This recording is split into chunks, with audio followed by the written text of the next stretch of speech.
All right. So, good morning, everybody, and welcome to Presidential Ambassador Training number two, two out of the series of four. Last class, we talked about presenting professionally, and then we also talked about personal and professional branding. We had Takara Graham on, and today we have Meredith Prokuski, who is joining us also from our career services team. So you guys know me. I am Megan Morrow, the Senior Associate Director of Experiential Learning and Employer Relations with Career Services. And I also get to teach the professional development. So some of you I've had in class, I do have in class currently. And now we have Meredith. Meredith, would you like to introduce yourself, please? Oh, sure. I said a little bit before while you were out, but yes, for the recording. My name is Meredith Perkuski. I'm the Associate Director of Career Services for Health Professions. So I work with students from the School of Nursing and Exercise Science, as well as students from any major across campus who want to pursue a career in medicine, dentistry, uh, being a veterinarian, any kind of any of those health sciences. So I also teach the Introduction to Health Professions class as well for those students interested in B3. Okay, and Meredith is located in the Polk Science Building. So if you ever wanted to see her, she is in that building. She's not in Career Services headquarters, just like I'm not. I'm on the third floor of Becker. So that's one cool thing about our team is that even though we have a centralized hub, which is that downstairs of student life in the Carl Rogers building, that beautiful new space, that's not where we're located. So we have like a kind of centralized, decentralized model, which I think is awesome, the way that we serve our students. So like the fact that I focus on our business students. So my office is going to be in the business building where my students are. So that's exactly like with Meredith. She is in that Polk Science where the majority of her students are taking those classes. And so you can find us there. In our respective buildings, but then the rest, and then Takara Graham, of course, is on the second floor of Becker as well. She's our internship coordinator for business interns, our business majors, I'm sorry. And then the rest of our team is actually in that headquarters space. But if you are in that pre-health track, you're considering anything, Meredith is a wealth of resources, guys. She's going to be your go-to if you are in that particular major or that track, or even if you're just interested.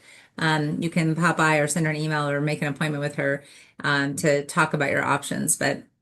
And so that's another reason why I wanted specifically to ask Meredith to be on this call with us because we're going to talk about resumes today. And as a business student, as someone who focuses on business only, like I have kind of like my blinders on about like this is the kind of resume that we're looking for, a cover letter. This is how you would do, this, that, but it's more towards the business. So I'm talking to business admin, business analytics, horticulture, accounting, finance, econ, sports business management.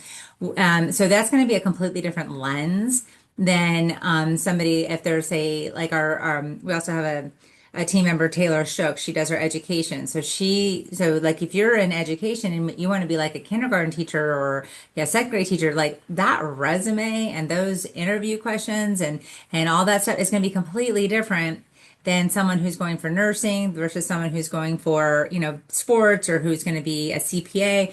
So I just wanted to bring like a holistic view to our sessions instead of it just being from my lens and what I'm focused on. So I'm trying to bring my team on to help us, and Meredith is going to give us a lot of her take on resumes, do's and don'ts from what she's looking at, and maybe different employers that she has talked to. I can tell you from the employers that I've talked to and kind of what they're looking for, things that you really, best practices. But like I've said before, and what I'll continue to say, you have to make this make sense for you. Everybody's on a different path. Everybody's got a different major. They're at a different, whether they're freshman, junior, senior, sophomore, whatever. I said that totally out of order. Freshman, sophomore, junior, senior. Just making sure y'all are paying attention. So everybody's at a different place. And so, if you're like, if we ever say anything, please understand this is coming from a best practices from the particular industry that we are focused in. So it's never like you have to do this. That's the thing about resumes, cover letters, elevator pitch, networking. There's no right or wrong. There is just hey, these are best practices. Now tweak it and make it yours. So if I say, hey, put a professional summary on, but then you're like, oh, my dad's groomer's dog walker's cousin's nanny said never, then don't. Like there's no right or wrong. Again, we're coming at you from best practices and things that we've heard our employers say from our populations. Meredith, can I add anything to that? I think you phrased it perfectly. There aren't hard and fast do's and don'ts, rights and wrongs. I actually generally tell students not to include a professional statement, but that's again, we're focused on different worlds. So, and even in the same industry, I think you'll find different recruiters want different things. So we want you to make this look like something that represents you. We can give you some hard and fast do's and don'ts across the board. But really we want this to reflect you and your experience. Yes, and then even here's something else too. Like say you're like, I'm going to do it this way, and we're going to go ahead and jump right into resume. So, um, I'm going to do it this way, and you're set on doing it. Then do it that way. Do it that way. But then if it doesn't work, be open to change. Be coachable. That's for your whole life. You never stop learning because once you stop learning, you're done, right? Not everyone knows everything ever. So, if you're like, okay, well, I keep sending out my resume and I'm not even getting an interview. Well, let's try changing it. Maybe let's try to put on a professional summary, or maybe let's take off that professional summary. Maybe we need to look at your keywords and stuff like that. So a resume is a working document that's never going to just be like, okay, I've done my resume, I'm done. I never have to tweak it or look at it ever again. That's unfortunately doesn't work that way. So you can have a really good, solid resume that you're going to tweak depending on the job that you are applying for. So I'm just right now, sorry, I'm capturing everybody's attendance real fast so that I can report that. Um, And while you do that, I will tell you, and this is something I talk with my students about, um, and keeping in mind that I generally, it looks like we've got mostly guys here today. And I'm often talking to young ladies. But I'll talk a little bit about fashion. We go through fashion trends and sometimes you may look back, gentlemen, you may look back at some of your pictures from younger years and think, my gosh, I can't believe was wearing that. And we look at these things, we're like, oh, that's so awful. We kind of cringe and look back at parents' pictures, or Megan knows exactly what I'm talking about. We look at but some of like this the old big pictures hair will and never go out of style, exactly. that It's 90s big always, hair. oh my gosh, yes. Oh, I Um, had, but guys, yeah, my bangs, I kid you not, my bangs went up. uh-huh. Like I think it down so you can see it all. It went up and then like cascaded like down Yes. my Oh, yes. face. Had to have the cascade. That Yes. the flock of seagulls like, rah! Yes. Yes. And I was Oh my like, this will goodness. never go out of style. This is Aquanet, amazing.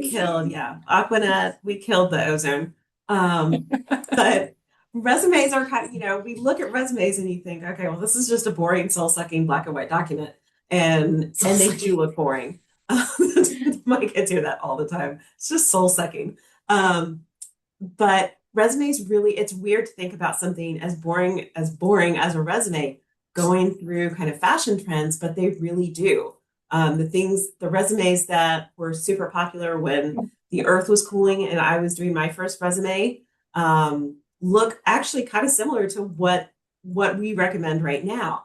But in between, we had that kind of Elle Woods, Legally Blonde, everyone had to have a certain type of paper or pictures or colors or pretty fonts and things like that, scented paper and all those crazy things. And so we've kind of gone from that boring to crazy, colorful and bold, and we're kind of back to the a little bit more boring and soul sucking. So you'll see resumes go through kind of fashion trends, and that's, some of that might be with the style, with the formatting, with professional statements or not, all of those things kind of come and go.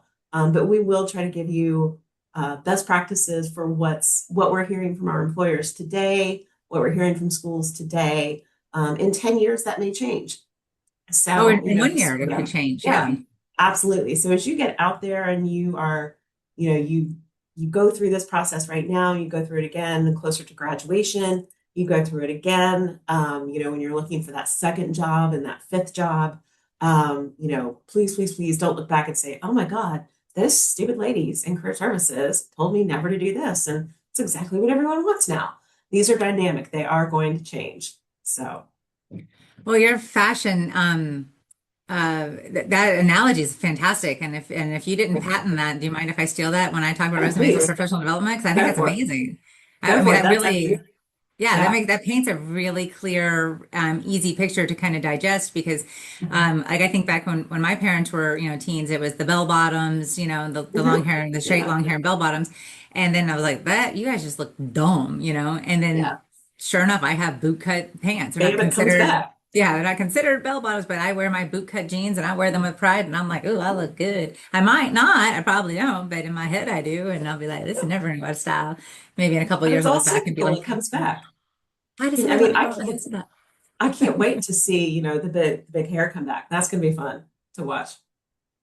Yeah, I went through like a can of hairspray a week. Like it was crazy. Like you could Uh, take one strand of my hair and the whole flock of seagulls would go bloop, bloop. Like it was all one big, and I was like, don't touch my bangs, don't touch we used to have swimming. I kid you not. We had an indoor swimming pool in Pittsburgh. And when we would swim and for PE, we were required to put our hair in the swim caps. I kid you not, guys. I put my swim cap on and left the bangs out, and I'm trying to swim with my head out of the water so it didn't mess up my bangs. And the coach made me put my face in and ruin the bangs. And then I just felt, I was like, I'm hideous. Oh my God, don't look at me, I'm a troll. Because I didn't have my hair, which was my thing. That's too funny. it's like That's having a hilarious. resume without a header. It's like having a resume with no contact information. All right, I love it. All right, guys, so we're going to ask for some participation here. So if you guys will, put your cameras on and come off mute and join us here. I'm going to share this. If you've had a class with me, then you have seen this before. So I'm going to share my screen, which is under, usually it's right here, where I have It should more be at the record. bottom share. Yeah.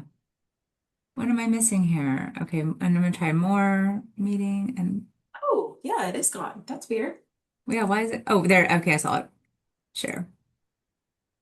Okay.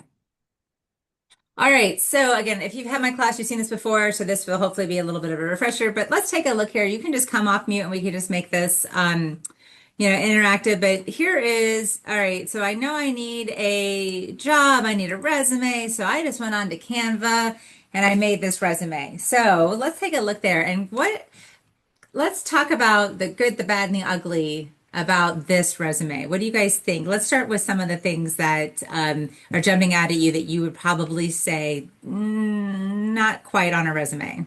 You or shouldn't be there.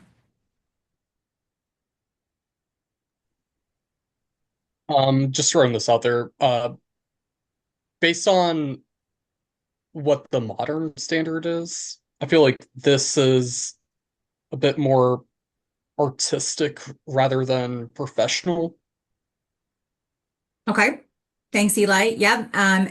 Know your audience first and foremost. So yeah, so if I was going in for graphic design or animation or something like that, or I don't know if graphic design is the right word, but if I was going to be like a kindergarten teacher, that this might be appeal to that audience. But for someone in business or going for a professional position, I would agree with you. I don't really think this is very professional. Matthew, what do you think?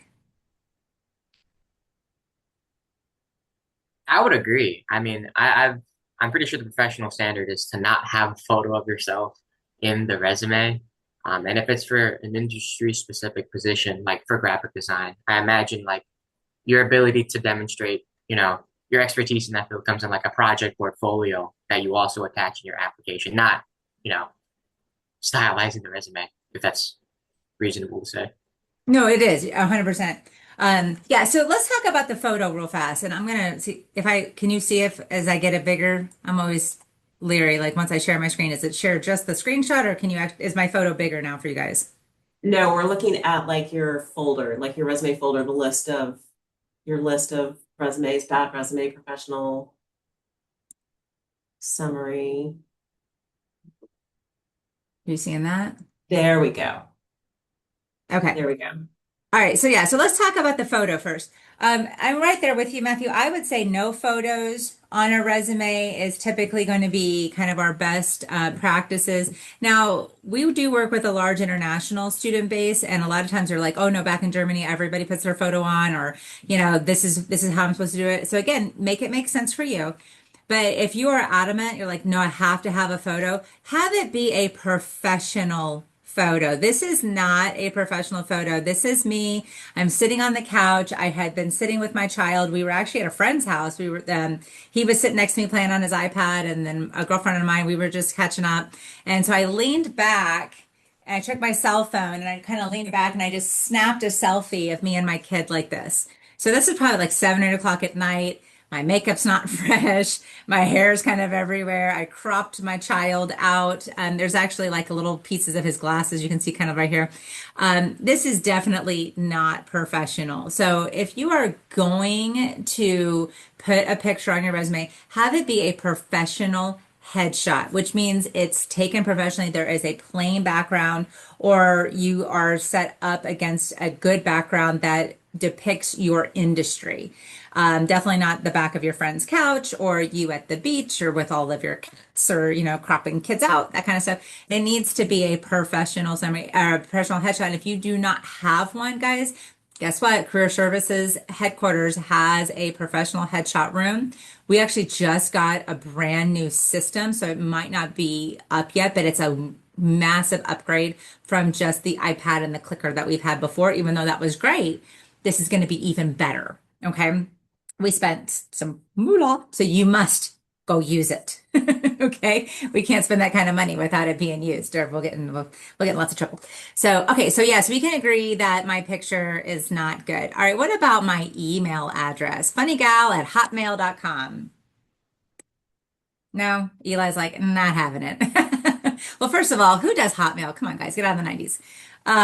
Funny Gal, not so much, right? Gmails are free, Outlook, all that kind of stuff. Have a professional type of email. I do not recommend, I don't know, Mary, if you tell your students this or not, I do not recommend putting your school email address for the simple fact that once you graduate, you won't have access to that anymore. And a lot of times when you apply for someplace, maybe you don't get the position now. They may hold on to it for a future, but if they have your Mox email and they're reaching out to you, you're not going to get that. So have a professional one. My professional one is just meganmorrow2022 at gmail.com. And then I have a private one, which is like my Megan HW Morrow for my friends and family. So I have a couple different ones so I can compartmentalize where I'm getting emails to and from and keep those folders separate. But this funny girl, okay. Now let's look at my professional summary. I know Daniel's on the call. He was just in class with me last semester, so I know we went over this. Eager, motivated team player, able to multitask in a fast environment, and I am looking for a management position with a company in a manufacturing industry. I would say what's wrong with this, but I'm also just going to go for it and say what's right with this because nothing. First and foremost, guys, just again, best practices. We just don't use personal pronouns in resumes. It's assumed that you're talking about yourself. So you could just start off with eager, motivated team player if you want. But those are kind of cringy buzzwords that they're hearing that all the time. You want to stand out.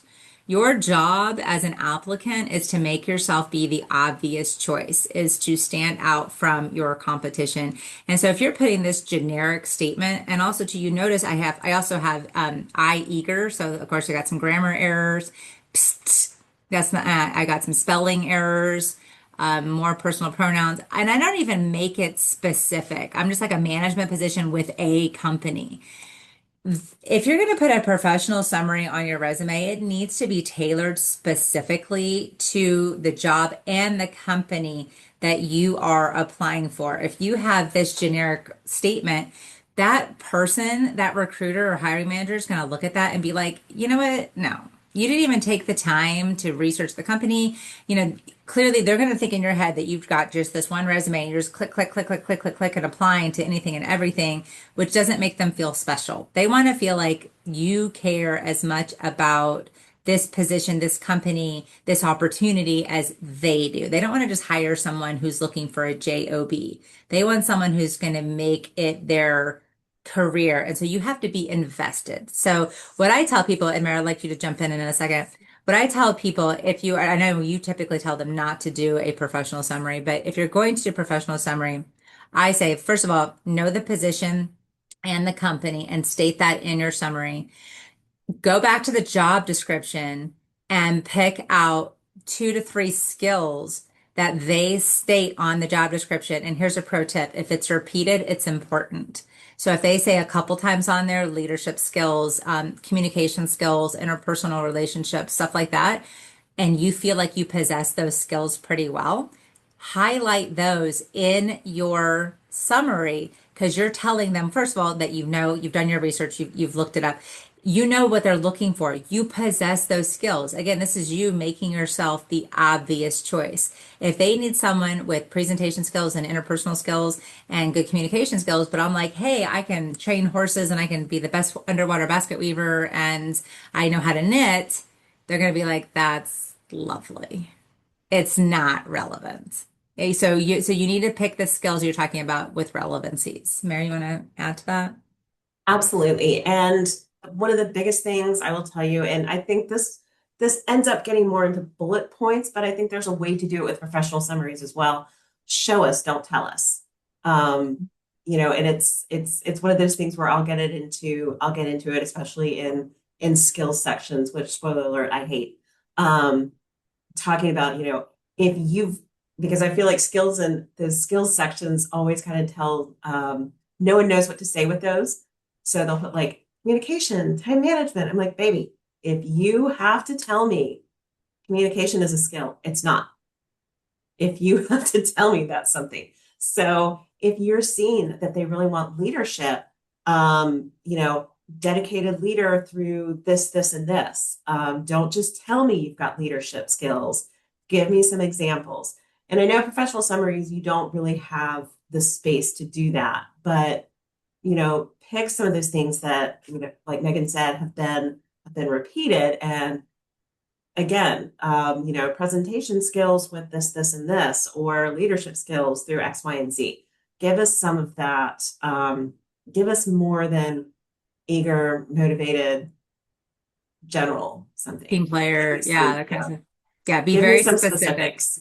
Yeah. 100%. You want to offer like tangible evidence that this future potential employer can hold on to and see you. Like you're trying to paint a picture so they can like see you in the position doing the job and the requirements. So when you're really specific about it, and we'll talk about that, yeah, in bullet points where you're offering that tangible evidence by saying like, answer phones. Well, okay, so what? Like where's the value? What does that do for me? What skill? It doesn't take a skill to pick up a phone and answer. What did you actually do? Tell me the skill. Show it in your bullet point. All right, so Daniel chimed in on the chat. He said, what's a good way to talk about our experience as presidential ambassadors?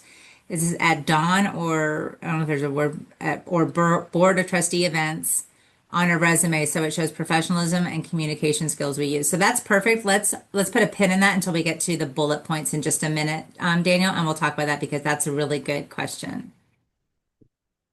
Okay, so I'm gonna move this out of the way. All right, so going further down on this, we can all agree. Oh, and then just something else I just kind of wanted to point out. This is something new that we weren't contending with just a couple years ago, but AI. We have to consider AI.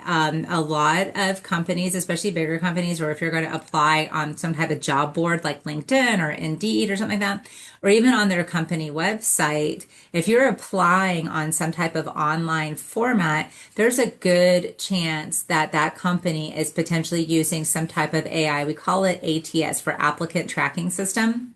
And so you're putting this to, and so it's going to get scanned by some type of software system before it even gets into human eyes.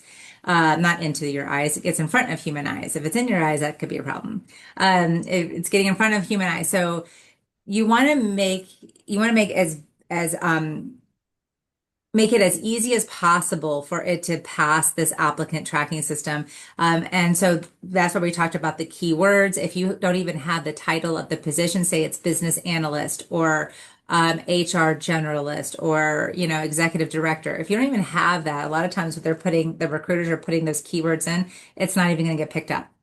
But what I wanted to bring your attention to is just that kind of the format here. While there is no one size fits all, and then there's a bazillion different templates you could choose from, having all these colors, having even the columns, having these icons down here under drawing, designing, photography, that could confuse the ATS. And you're like, hey, this just looks really pretty and it's standing out and it's got these different colors, it's going to capture their attention. What you're potentially doing is actually making it harder for a recruiter to even see this, and it's going to get kicked out by the ATS. And the same thing with spelling and grammar. If it does get in front of human eyes and you've got spelling and grammar errors, you just forget about it. They're gonna because if you can't be bothered to spell check when there's so many systems. Like I'm not a good speller, so I will like straight up ask Siri or ask Alexa or Google or whatever, or put it through on a Word document where so those little red squiggly lines let me know that because sometimes I'm so bad, Siri's like, girl, I got nothing. I have no clue what you're trying to spell. I'm like, dang it. So it's not my strong subject. So I don't rely on my own ability to spell. I always make sure that I'm double, triple, even sometimes quadruple checking. All right, so we'll get rid of that one. All right, so went to career services and they said I had to not do a template on Canva. Let's do an actual Word document template. And all right, so I paid attention in career services. This is what they told me to do. All right, now, now what do we think? Still not seeing it. Good. So stop share, share. Bad resume. I even labeled it bad resume. There we go. All right. All right. So what do you think about this one, guys?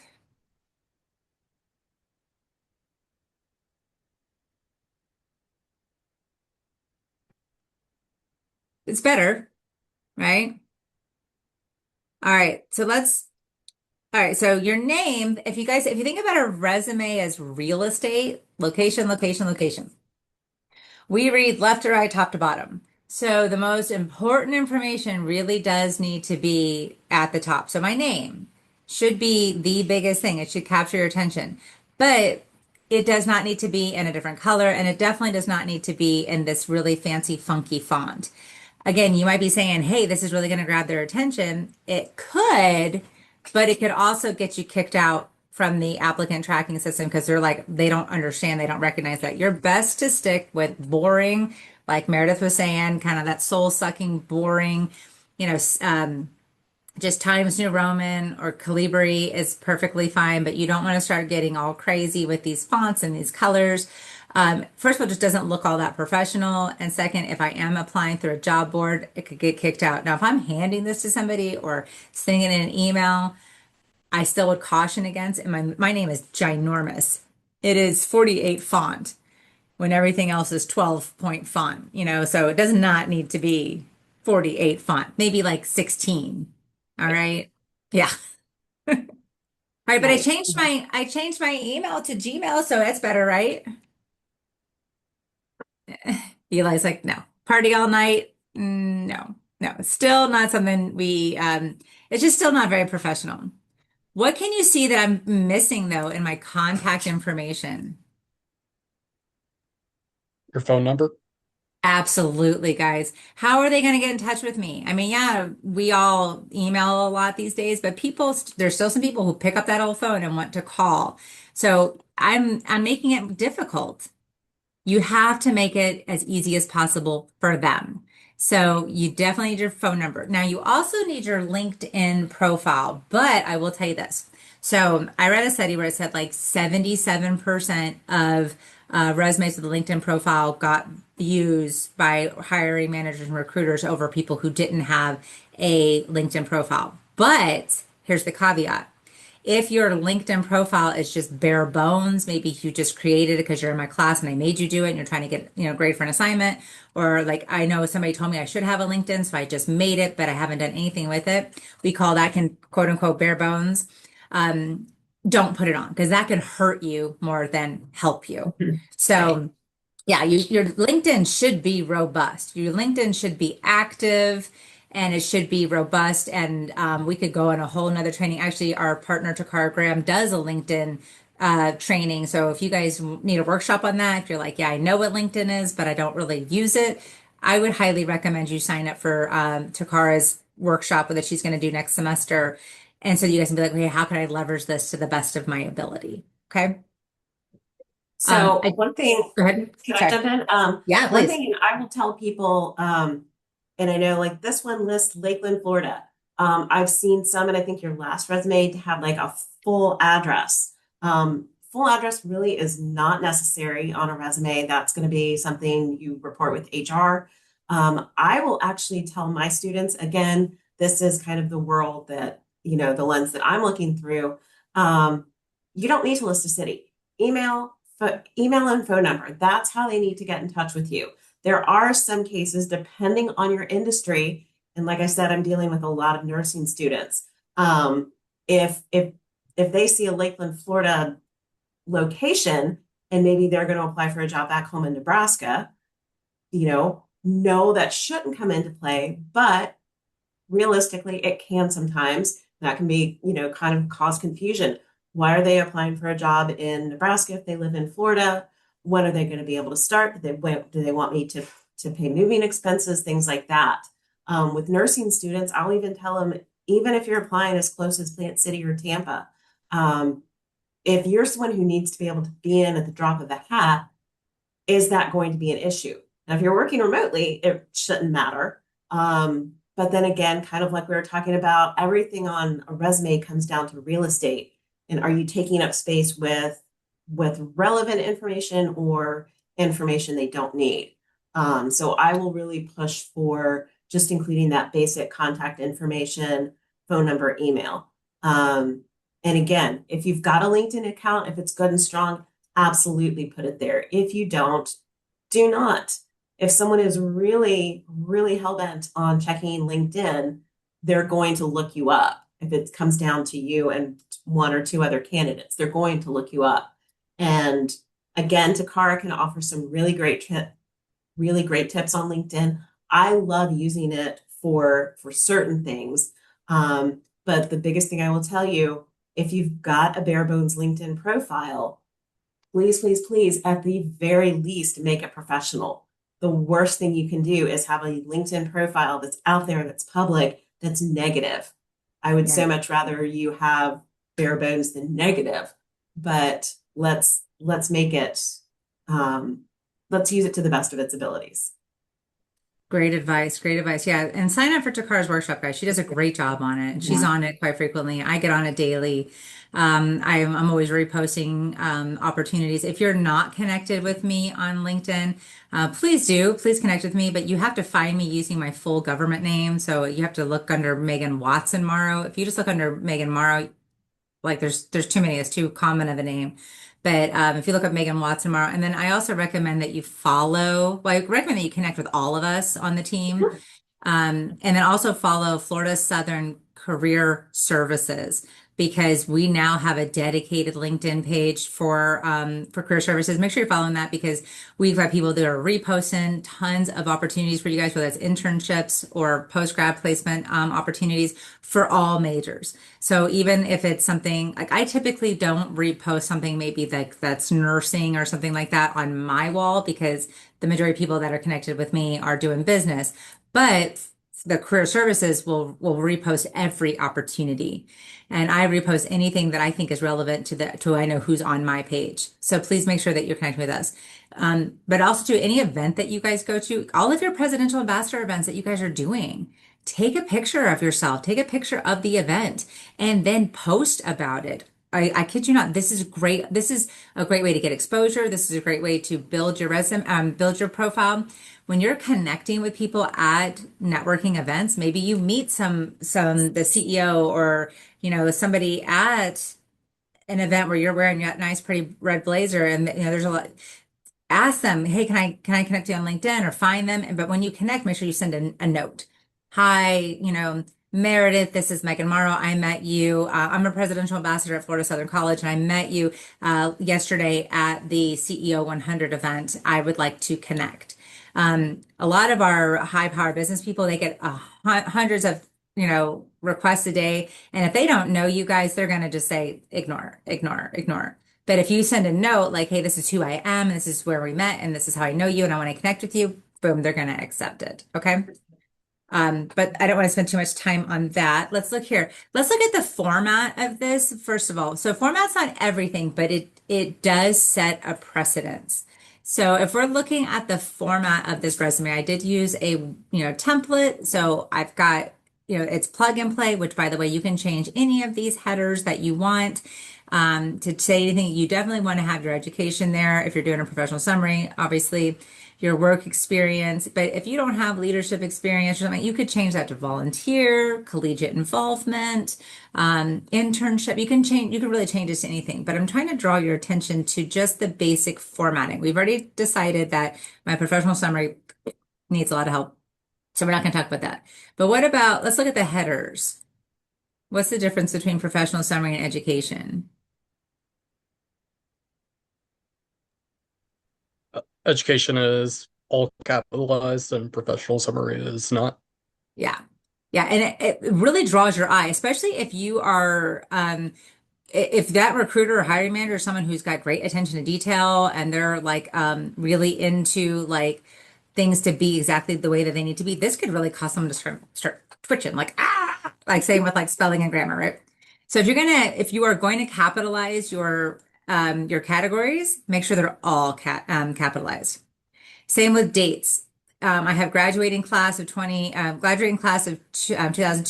I have graduating class of 2020. One's italicized, one is not. One is all the way right aligned, one is not. Again, for consistency purposes, because that's the last thing you want is someone to get hung up on these tiny little details that are distracting and it's taking away from the good content that you have. So these little nuances here can take away from your content. Right. And All we're right. not saying that either one of those is right or wrong, but whatever you do, just remain consistent. That's the Yeah. biggest thing. 100%. If you want to have your dates underneath your, if you look under experience, right? Florida Southern College, Associate Director of Career Services, Business Careers, I could put my date there. Now, I say what I would recommend just from a readability standpoint, you want to break it up. You do want some white space in your resume. You do not want wall to wall to wall to wall words. They're not going to read that, guys. It's too overwhelming. They're going to just toss it. And you're like, I got some really great content. Um, you I would know, say we need visual breathing room. yeah. Oh, That's I how I like would say it. that. Yep. We need some visual breathing room here.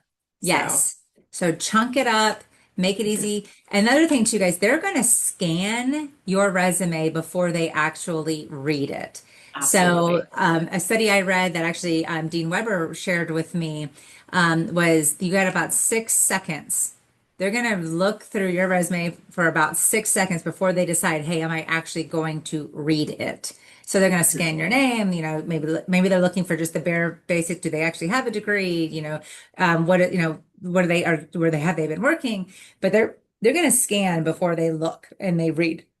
If it's too junky and wordy and there's no breathing, they're going to toss it. If there's Yeah. spelling and grammar errors, they're going to toss it. If it looks like a kindergartner put it together, they're going to toss it. Unless you're going for kindergarten teacher. Yeah, again, make it make sense. And I always tell, I think we were talking about fonts earlier. I will tell you guys now, if you put anything in Comic Sans, you did not graduate from Florida Southern. We're not claiming you. You are dead to us. You're out. You're cutting you off. Yeah, Comic Sans is no bueno. Yeah. Don't do that. All right, so let's address bullet points. And this, I think, will go to Daniel's question. All right, so let's look at these bullet points. So I did this for me, guys, and I created this a while ago. So here are my bullet points. My thing with bullet points, Mary, I'd like for your input on this too. So I would say if it's your current position, and or it's the most relevant position to the job you're applying for, I would go with like 4 to 5 strong, robust bullet points. Mhm. Now, as you work down your resume, because it's going to be in reverse chronological order of your experience. So I'm only going to go back 10 years. After that, it kind of becomes ancient history. Right. So I'm going to go back 10 years, but my most relevant position is going to be at the top so they can see exactly what I'm doing. Because if I start with something I did 10 years ago, again, I'm kind of shooting myself in the foot with the whole real estate analogy because now they're like, okay, this isn't really that relevant. If they have to peck through your resume to find They're not information, going to. they're not going to. No. They're going to toss it. All right, so let's look at my bullet points. Teach professional development class. I help students write resumes and cover letters. Worked with others to put on events for students and develop strong relationships with others. So kind of in the interest of time, I'm just going to jump right in so we can get to the other one. And then I do want some Q&A, and then I also want Meredith to give us some of her nursing input. So first and foremost, there's that dreaded personal pronoun again. Get rid of it. I'm currently working there. It's present. So worked is past tense. So these are just some formatting things. If you're currently working there, then you should always be speaking in present tense. If you no longer work there, then you're going to speak in past tense. Teach professional development class. If you've taken my class and you saw this on your schedule, you probably asked yourself, what is professional development? You're right. So I'm not being clear about what that bullet point even means. I'm not giving my potential future employer any idea as to what I did in my previous job. So I help students write resumes and cover letters. Okay, that's clear, but where's the skill? I'm just saying this is a task. This is a duty. This is something that was on the job description. This is something that now I do, right?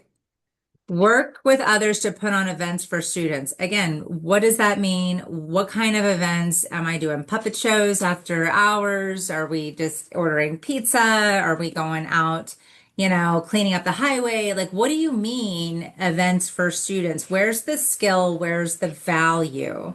And then the second, also with the develop strong relationships with others who, my significant other, my kids, my colleagues, my students, how am I developing these strong relationships? What do these do? Where's the value in having strong relationships? Now, somebody who comes from an educational background, I understand a strong relationship with others. You as students can probably, you guys can, that resonates with you. Like you want strong relationships with your professors. You want to know that they care and that the people that you're working with care about you. But coming from somebody outside of education might not understand the value and importance of that.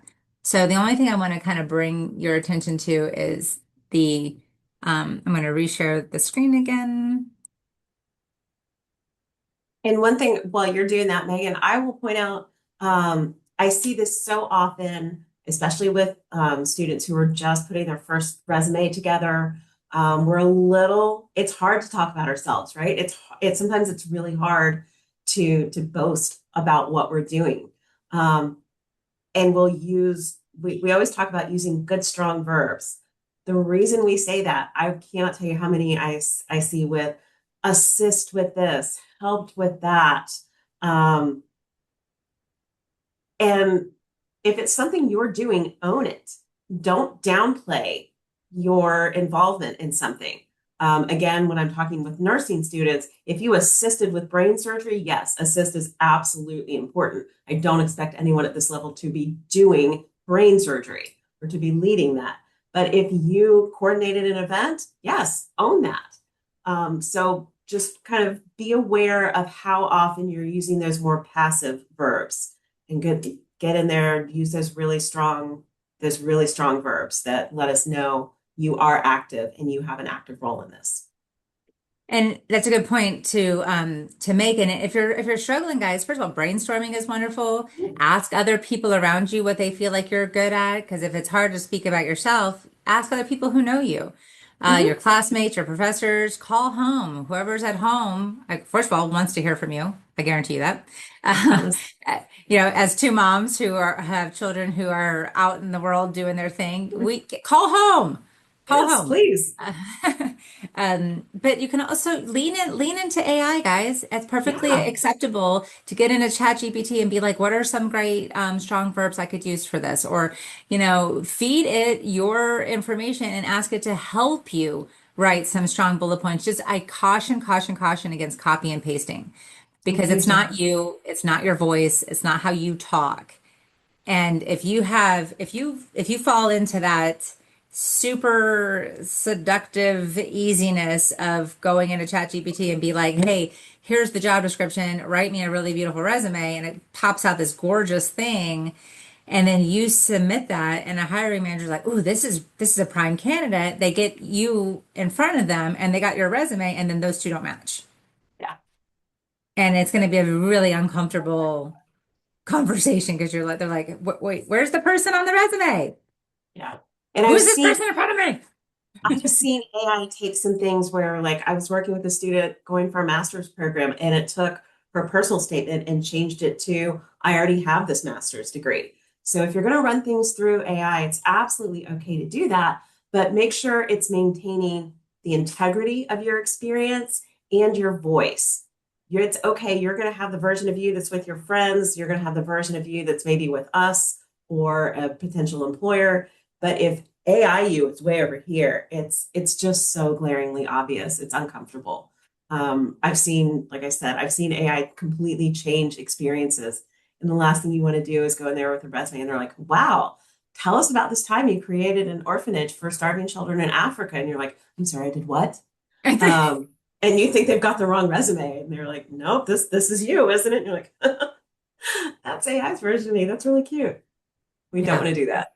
don't do that. Definitely use it for a Mhm. brainstorming tool. 100% let it help you, but just don't let it do the work for you because Right. AI is not going to be there to do the job.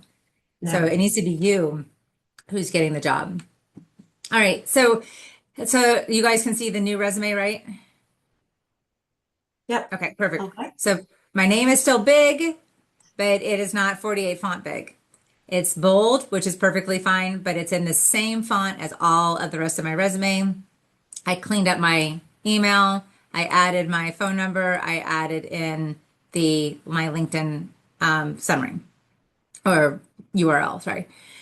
So here is, remember my last one was like eager, motivated, team player. It was so generic, right? Now I have transformational career services leader with 10 plus years of experience in career readiness, employer engagement, workforce development, and experiential learning. Proven success in leading diverse teams, building strategic partnerships with employers and alumni, and designing innovative programs that enhance student engagement, retention, and career outcomes. That is a much stronger, robust professional summary.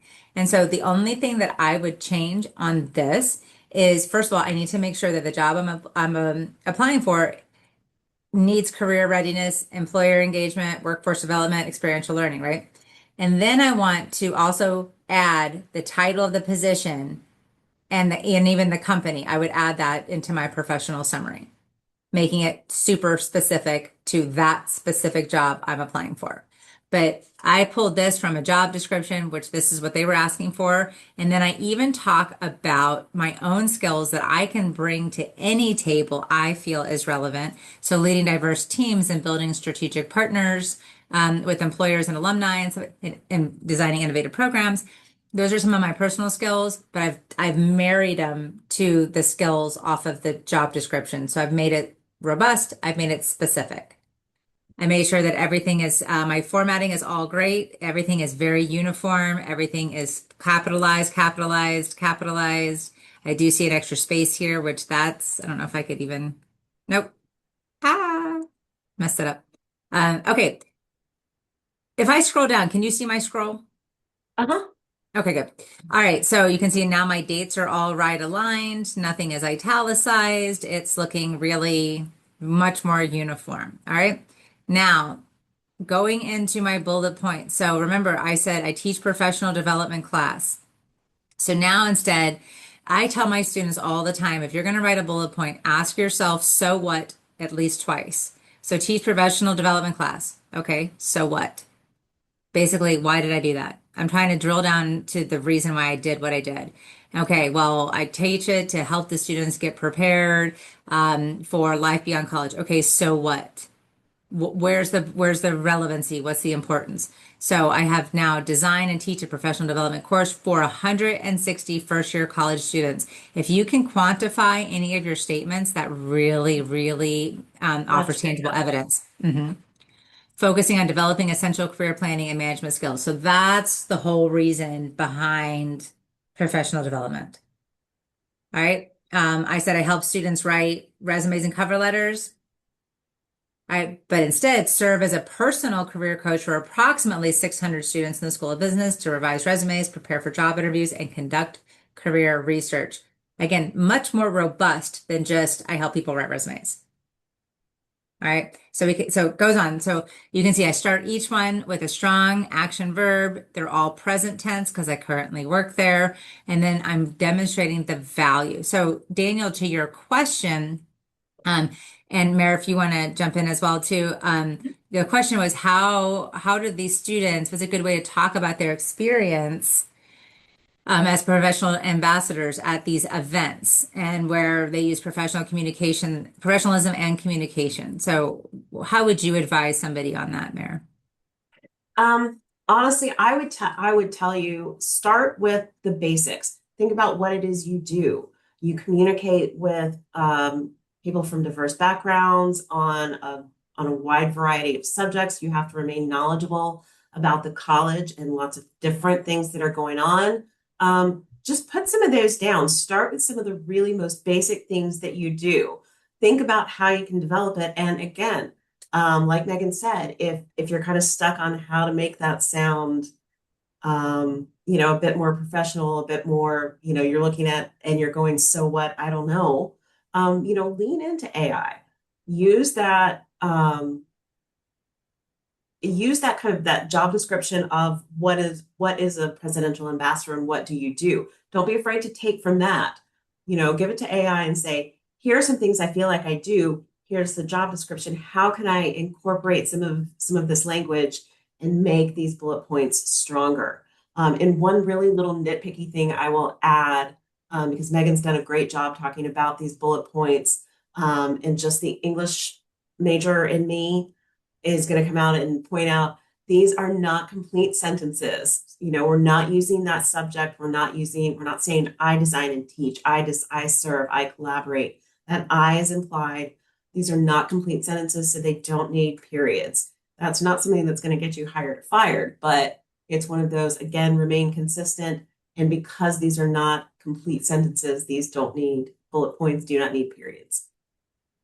Okay. That's a little nitpicky me. Small, tiny little, yeah, but they Mhm. go a long way, especially Okay. if you've got someone who is a high C. So I'm a DISC certified consultant, which there's four different personality styles, DISC. And when I talk about a high C, think about someone who's in IT, someone who crunches data, someone who asks a lot of questions, someone who, they're very close to that attention to detail. So somebody who is looking at that might stand out to them, like, ugh, this is cringy, or that extra space, or the formatting. Again, somebody with that particular personality style that's looking at it from maybe more formatting before they're even willing to dig into the content. Those are some good things to consider. So we always say no punctuation, no personal pronouns. It might feel weird at first, but you get used to it, because it's like anything. You got to keep doing it Yep. and you'll get It's a better at wrap. it. Yeah. So then that's all I did, except I didn't continue on with the rest of the resume. But so my next bullet points would be the next job that I have, which I think was a point I was starting to make, and I don't know if I finished it. But so I've got four robust, big bullet points for this current job. So the next job, the one I had prior to this, I was self-employed. I was an independent consultant. So I might put three bullet points or two bullet points or something like that. And then my next job, I was a teacher. I was a Polk County public school teacher for like 8 years. And so I would probably put two, maybe two bullet points there. You don't need these ginormous categories under every single job. You're going to end up with like a 10-page resume, and ain't nobody got time for that. And likewise, speaking of that, it is okay to have a two-page resume. It Yeah. doesn't have to be limited to one page. If you've got the experience, let us see it. But 2 pages, we do typically want to cap it there. Otherwise, you're going into CV range. But my caveat to that 2-page resume, a lot of the folks who are going to be reading these resumes are old like me, and we like to touch things, and we want to be able to print them out and take them home and read them with a glass of wine, maybe. And if my copier does not automatically flip and do that, and it prints every single page, if I get a second page that has like 2 lines that says assisted with setup, I'm going to be annoyed. Okay. I'm old enough that I can't see on my computer screen all day, but I'm young enough that I am concerned about killing trees. Don't make me mad. I killed a second tree. So Yeah, if you're that's going to go, huge. yeah, Yeah. if you're going to go If onto you've that got, second page, fill yeah, it up at least a third to a half a page at least. yes. Yeah. Not one or two lines. If you've got one or two lines spilling over to that second page, then we need to trim the fat.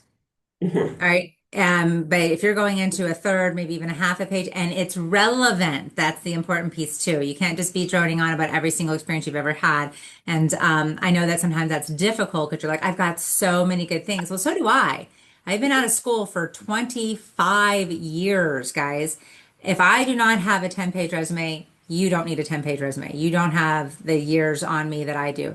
And I've been a teacher, I've been a principal, I've been a professor, I've owned my own business. I've worked in, different industries. So if I can condense mine to 2 pages, you can condense yours.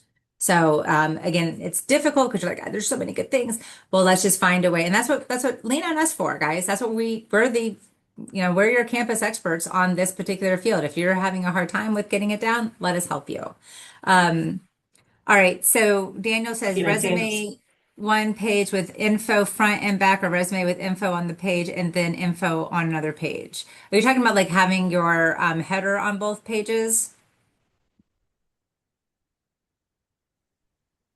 No, I mean like having like for example, like your info on one page and then the back of the page having info on it, whereas you have one page with info and then another page with info, not front and back.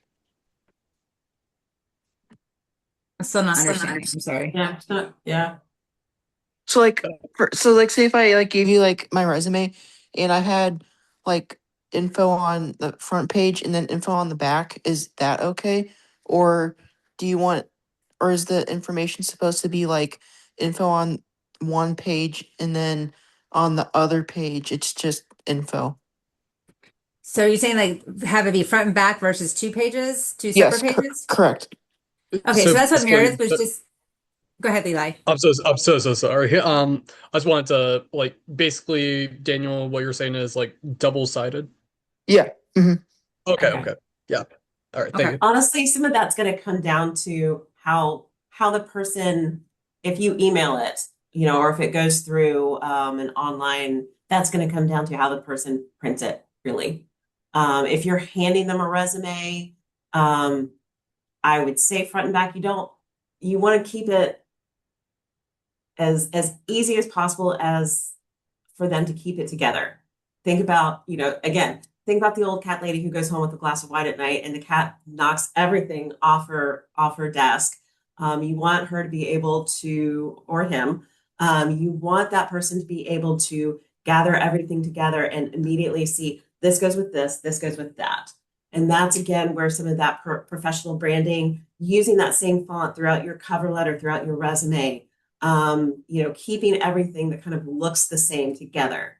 For the most part, you're going to be submitting online, whether it's, through an online application, whether it's through email, and printing preferences, excuse me, are going to come down to how that person prints. But if you are handing it in, I would say try to keep it together as much as possible, maybe front and back.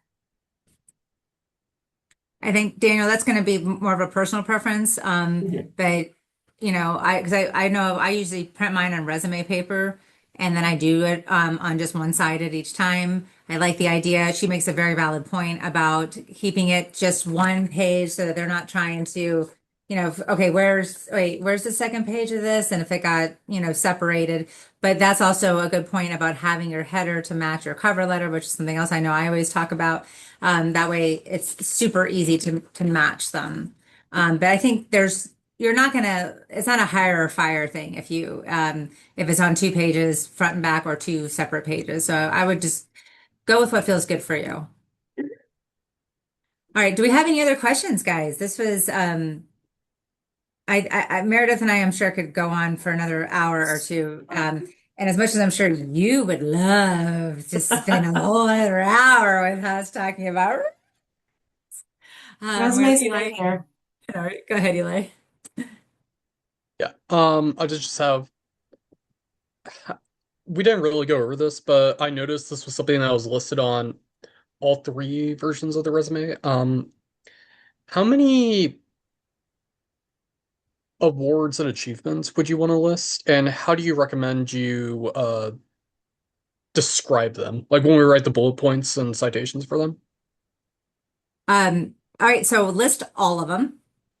And if you're listing, so like if you got awards that were educationally based, so maybe some scholarships and stuff like that, you just list them. So what I would tell you to do is like in your education setting, after you have like Florida Southern College, your major, when you're graduating, your GPA, make sure you put it on there unless it's under a 3.0, then we'd leave it off.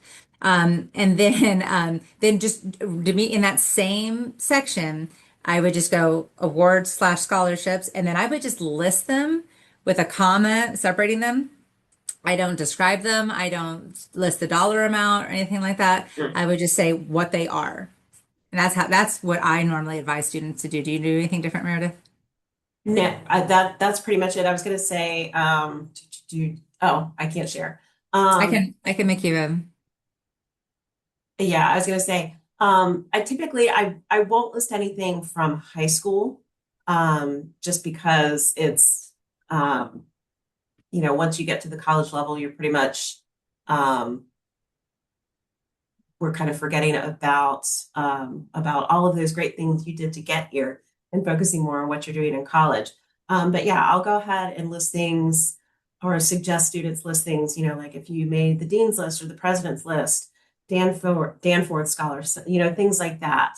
Are they going to know what a Danforth scholarship is? Probably not. But the fact that you got it, this named scholarship. If we're getting into things that are more departmental, things that are more that aren't as educational based, we can have that achievements and awards section. And you can kind of list some of those out there. It really depends on what kind of awards we're talking about. And again, where you feel comfortable listing it. I like that. Does that help, Eli? Okay, great. And then I would say on her example, on the Moxie example, she has them listed like underneath each other. Now, if your resume is running long and you're trimming the fat, that's where something where I want to say, hey, let's list them in a line and just put like a comma in between, and that way you're gaining back some of that white space.